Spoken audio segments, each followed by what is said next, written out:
One of the biggest ways runners fail when it comes to strength training is treating it like a bodybuilding routine.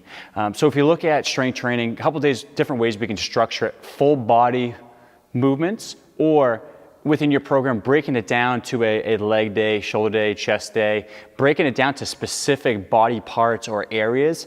Running obviously is not bodybuilding. It's not something that we really want to increase mass or size. And the more muscular, the more weight we add on from increasing muscle mass actually is something that could slow you down from a running standpoint.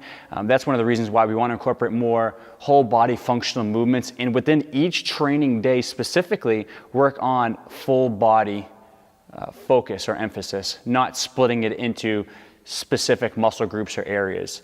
Another thing I'm seeing is people are making their strength training programs so challenging, so rigorous, and I especially heard from a few people recently that in the past they incorporated strength training, but what the problem was that they were actually so sore when it came to their run for that next day or a few days later, because that strength training took so much out of them. Strength training, even though I emphasize this so much for runners, needs to be within every program. It's a supplement to your running, but it should not be the focus, okay? So you need to focus on getting your runs in, hitting your mileage, and then adding some strength training, the right amount, which could be different for each person, right? Depending on how long you've been running and how long you've been lifting or strength training will determine how much strength training your body can handle without adding too much stress onto the system.